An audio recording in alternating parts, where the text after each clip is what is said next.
mula January hanggang May 2025. Sa gitna ng kampanya, 21 na opisyal at empleyado ng City Hall nag-cash advance ng 2.1 billion pesos. January, Enero, Pebrero, Marso, Abril, Mayo, 5 buwan.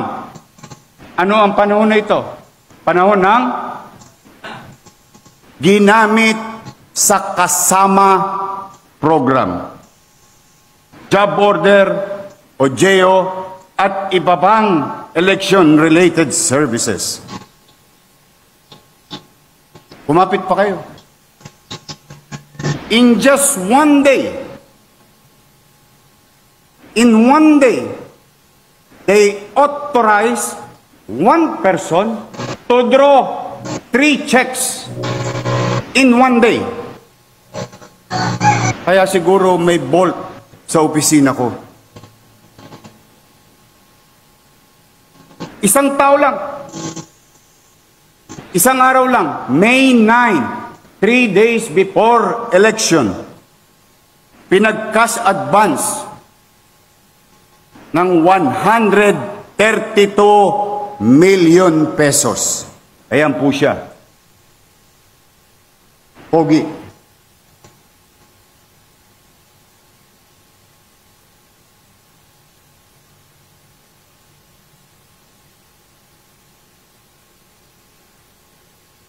Mind you, and let me repeat, in one day,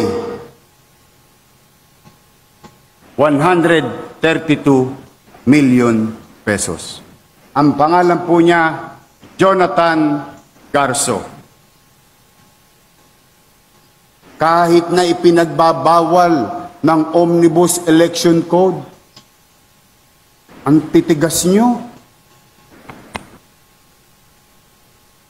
ang lupit nyo, para kayong alkohol, wala kayong patawad sa mikrobyo. Basura kinukuha niyan eh. Isa pang mataas na opisyal ng City Hall, lilingunin natin sa tawag na Assistant City Administrator. Nag-transfer ng malaking pondo from General Fund patungong Trust Fund. Yorme, wala naman pong masama doon, nag-transfer lang pala. Anong ibig kong sabihin? Gumastos ng 683 million sa Trust Fund at bawat hindi tama, hindi otorisado, nung mabubuking na, inutusan mag-transfer from General Fund upang ibalik sa Trust Fund. Ang pera, 683 million pesos. Ayan po siya.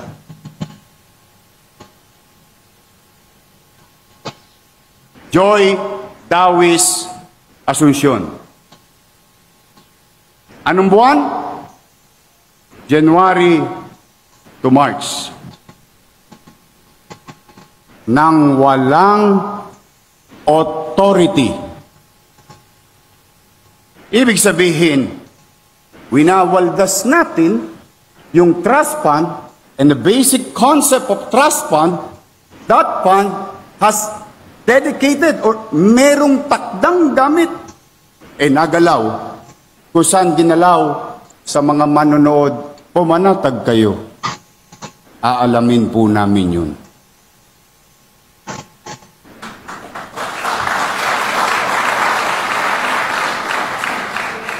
Sa kasagsagan ng eleksyon, isang empleyado ng City Hall, ang pangalan Fernan Bermejo.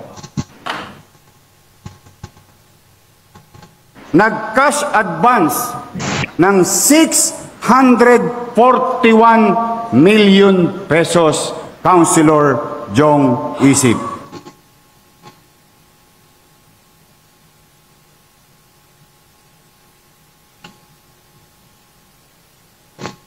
Kasi baka nagtataka kayo, bakit walang pambayad sa 10.2 billion? Service render, product received, product use, and so on and so forth. Nasaan ang pera? Unti-unti ko nang ipinamumulat sa inyo kung nasaan ang cash. Ayan po siya. Kung kanina, si Joy Dawis, first honor.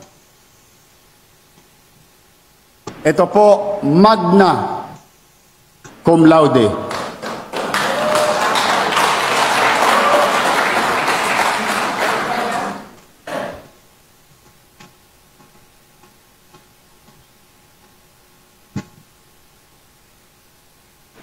Ang susunod, ang summa cum laude.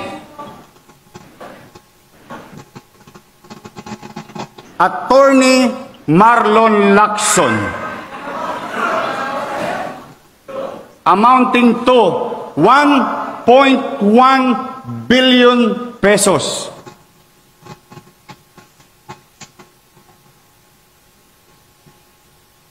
Sila ba'y may krimen na ginawa? Hindi ko po alam. Ano bang ginawa nila sa pera? Hindi ko pa po alam. Pero sigurado ako, one way or another, malalaman ko rin may nakinabang dito sa sesyon na ito.